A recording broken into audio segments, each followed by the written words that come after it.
안녕하세요, 바스켓룩입니다. 유튜브로는 처음 인사를 드리네요. 인스타그램이나 페이스북에서 농구와 리뷰어로 활동을 하고 있고요. 처음 유튜브 채널을 위해서 영상을 찍게 되었습니다. 첫 번째로 유튜브로 리뷰할 신발은 바로 르브론 20입니다.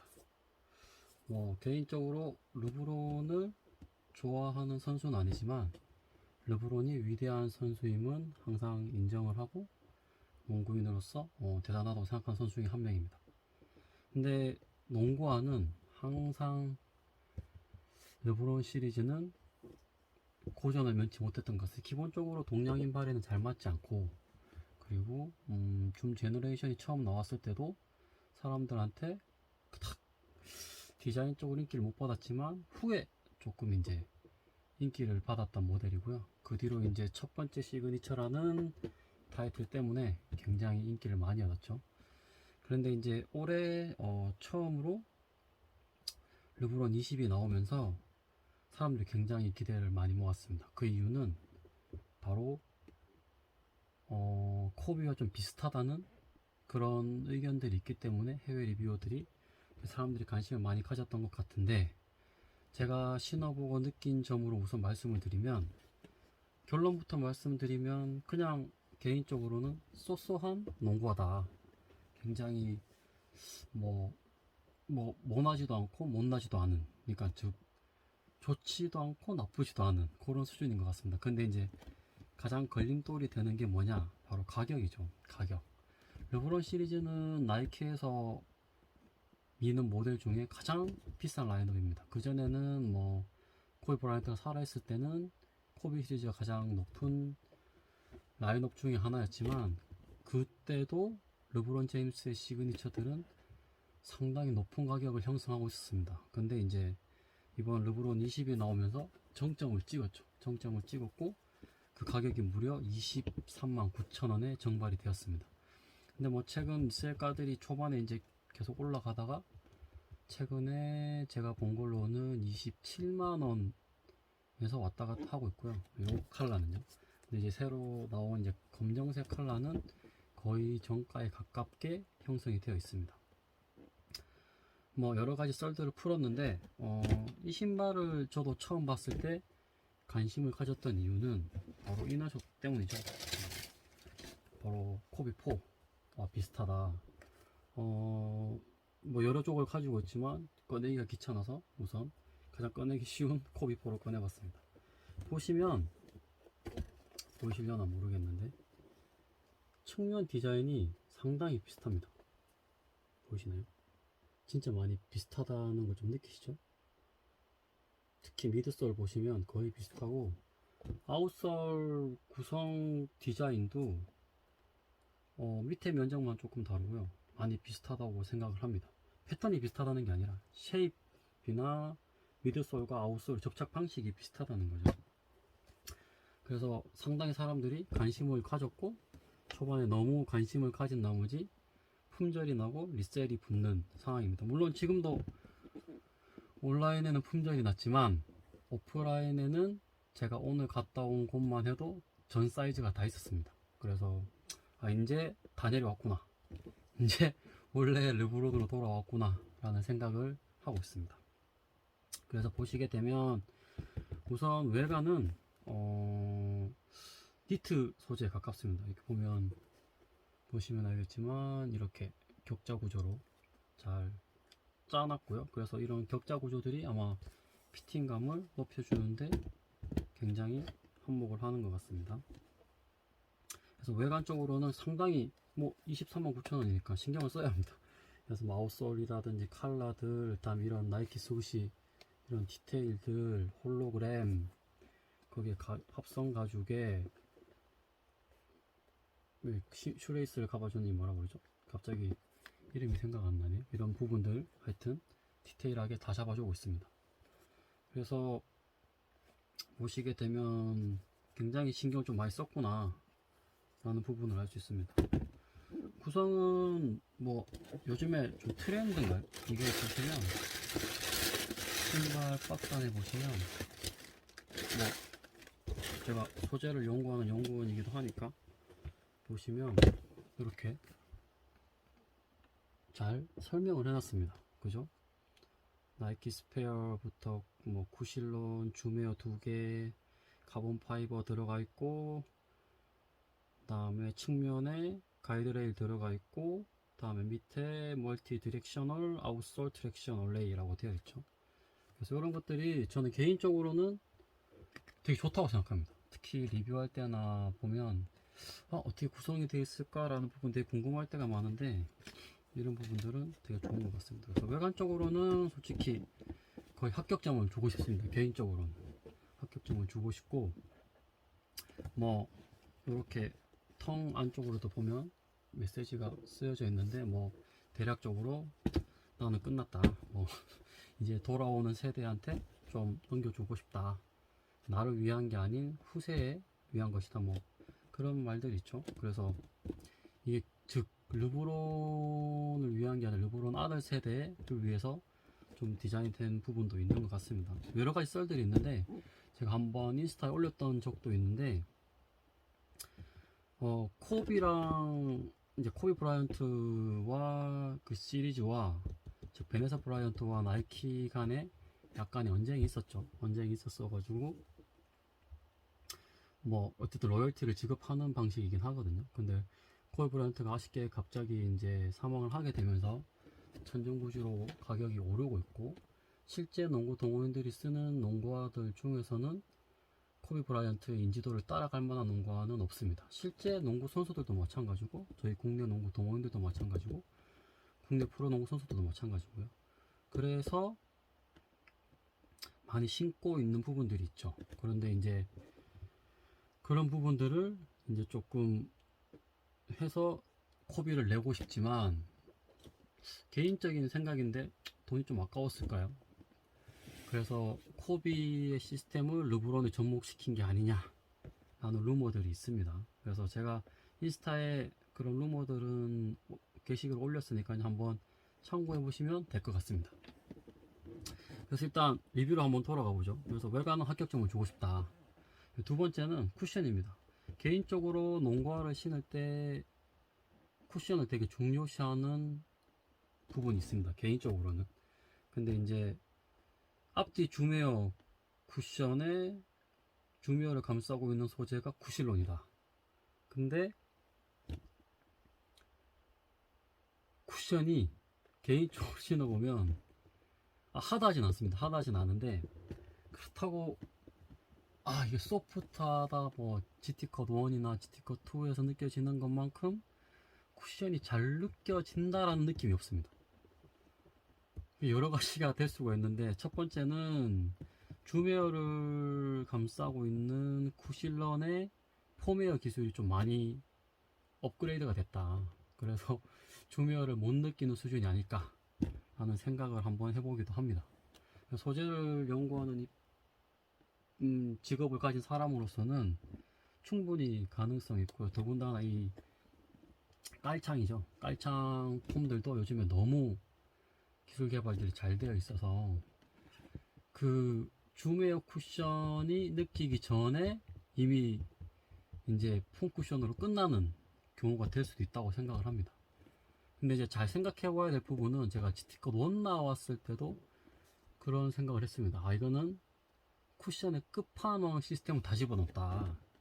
근데 잘 생각해 보시면 이 깔창 폼웨어나 나머지 쿠실론 폼웨어가 꺼졌을 때, 그때 아마 줌웨어가 살아있다고 하면 더 쿠셔닝을 장기간 가지고 갈 수 있는 시스템이 이 시스템이라고 생각을 합니다.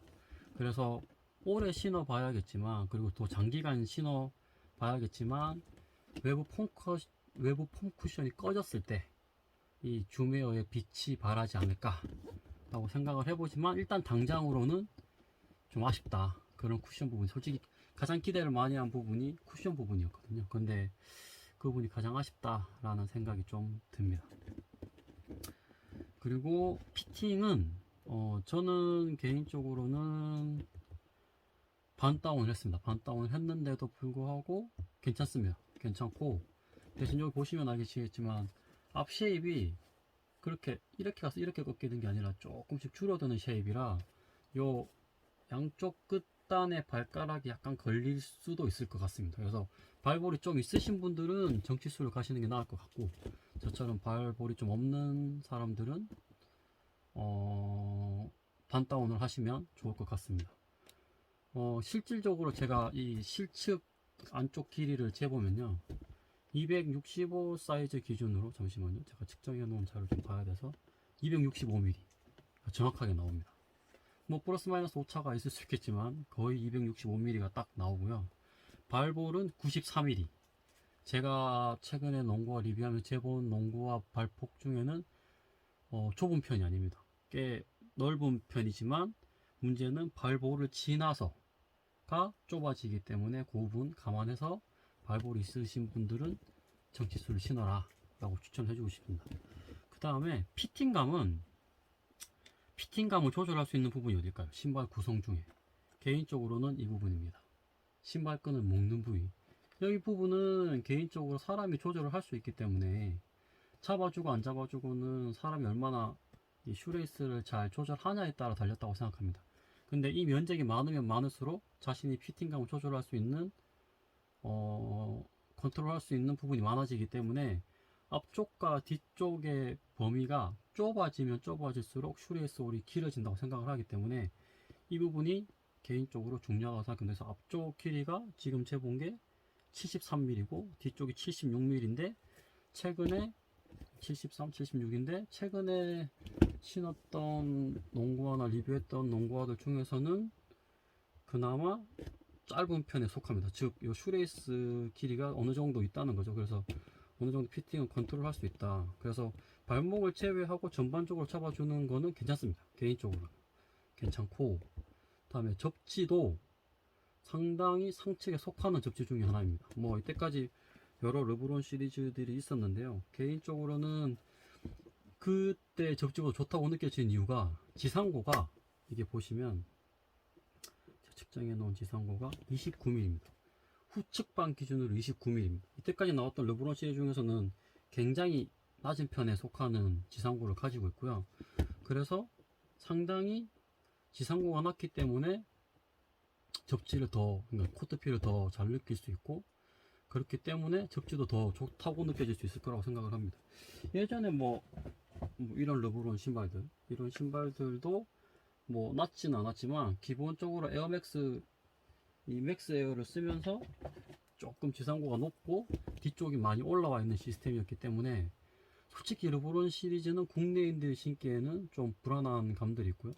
최근에도 주말에 농구할 때 보면 르브론을 신고 많이 발목이 돌아가는 경우들이 많습니다. 그래서 항상 이전 르브론 시리즈를 신었을 때는 주의를 하셔야 된다는 부분. 그리고 무게는 이게 65 사이즈 기준으로 395g, 다행히 400g은 안 넘었네요. 르브론 시리즈인데 400g 언더다 그러면 뭐 어느 정도 잘 무게도 잡은 부분이 있습니다. 근데 뭐 가볍다고 무조건 좋은 건 아니고요, 무거운 거를 좋아하시는 분들도 있습니다. 그냥 밑으로 깔아앉는 느낌을 좋아하시는 분들도 계시기 때문에 솔직히 무게감은 참조만 하실 뿐이지 실질적으로 신발을 신을 때는 크게 영향이 없다 라는 점, 그 점을 좀 참고해 주셨으면 좋을 것 같습니다. 395g이다. 근데 뭐 무게가 그렇게 막 무겁게 느껴지진 않습니다. 실제로도 한 410g 이상 넘어가면 조금 밑에가 좀 무겁네 라는 느낌이 좀 있는데, 그거 정도가 아니기 때문에 충분히 로우컷을 선호하시는 분들도 신을 수 있다 라는 점 참고하시면 될 것 같습니다. 그래서 뭐 지금 보시면 종합적으로 보면 외관 괜찮고, 쿠션 뭐 좋은 시스템이지만 별로고 마이너스 요소죠. 그러니까 피팅 나쁘지 않습니다. 나쁘지 않지만 앞쪽에 좁아지는 느낌, 그 부분 때문에 좀 가장 크게 좀 불편한 부분이 있고요. 그 다음에 뭐 힐슬립은 저는 개인적으로 없었습니다. 힐슬립 뒤쪽에 힐슬립은 없었고, 그 다음에 접지도 괜찮고 피팅감도 괜찮고 무게도 뭐 어느 정도 괜찮다고 하는데, 왜 그러면 개인적으로 좀 아쉽냐, 제가 꼭 하는 것 중에 하나가 가성비가 있는데, 솔직히 이 신발을 23만 9천 원 정가로 사야 될까 라는 생각을 좀 많이 했거든요. 개인적으로 노입니다. 노. 그 정도의 값어치를 한다고 생각하지 않습니다. 왜냐하면 최근에 나왔던 농구화들이 괜찮은 농구화들이 너무 많아요. 너무 많고 뭐 그리고 브랜드들도 상당히 다양해지고 있죠. 뭐 나이키, 아디다스, 뭐 언더아머, 뉴발란스, 퓨마 엄청 많이 나오고, 저 개인적으로 이제 중국 브랜드는 안타 브랜드도 계속 KT 시리즈 계속 아직 모으고는 있는데요. 그래서 너무 많은 브랜드들이 있고 너무 좋은 그다음에 저렴한 가격대들이 많이 나와서 23만 9천 원에 이거 한 켤레를 솔직히 사실 바에는 차라리 아울렛에 가셔서요 한 7만 원대 신발을 3켤레나 4켤레를 사시는 게 훨씬 이득이다. 그래서 조금 개인적으로는 거품이 좀 많이 들어가 있다. 코비를 닮았다는 이유만으로 너무 많이 좀 가격이 올라간 게 아닌가 라는 생각을 좀 해봅니다. 그래서 개인적으로는 그게 좀 아쉬운 부분이 있고요. 코비는 그냥 코비고, 르브론이 코비처럼 나왔다고 하더라도 코비가 될 수가 없습니다. 그냥 이렇게 똑같이 만들지 않는 이상은 그냥 코비가 될 수가 없습니다. 그렇기 때문에 그런 뭐 코비스럽다, 뭐 저도 가끔 리뷰할 때 쓰긴 코비랑 착각하면 좀 비슷하다 이런 느낌 쓰기는 쓰는데, 개인적으로는 그렇다고 하더라도 그냥 코비 시리즈는 코비 시리즈고 다른 시리즈들은 그냥 그 시리즈만으로 봐주시는 게 맞지 않나 라는 생각을 좀 해봅니다. 그래서 이 신발을 사는데 가장 주저가 되는 거는 돈값을 못한다. 그게 개인적으로 한 줄 평이 될 것 같습니다. 돈값을 못하기 때문에 개인적으로 너무 아쉽다는 생각이 들고요. 그래도 하나 괜찮다고 생각하는 거는 이때까지 나왔던 르브론 시리즈 중에서는 가장 괜찮은 모델이 아닌가 라는 생각을 좀 해봅니다. 그래도 리셀을 주고 사거나 정가로 주고 사기에는 조금 아쉽다 라는 마지막 한 줄 평을 남기면서요, 이번 르브론 20 리뷰는 이걸로 마치도록 하겠습니다. 제가 첫 이제 유튜브 시작이고 뭐 앞으로 얼마나 더 여기에 직업을 가지고 있는 사람이기 때문에 얼마나 더 이 유튜브 리뷰에 신경을 쓸 수 있을지는 모르겠지만 그래도 항상 최선을 다해서 좋은 정보, 그 다음에 어떻게 하면 좀 뭔가를 좀 싸게 구매를 할 수 있는지 그런 좀 실질적인 거를 좀 많이 얘기를 해주고 싶습니다. 그래서 뭐 개인적으로는 좀 솔직하고 좀 진실된 농구와 리뷰어로서, 그리고 농구인으로서 좀 많은 정보를 제공할 수 있는 사람이 될 수 있게끔 하겠습니다. 그러면 다음 시간에 뵙겠습니다.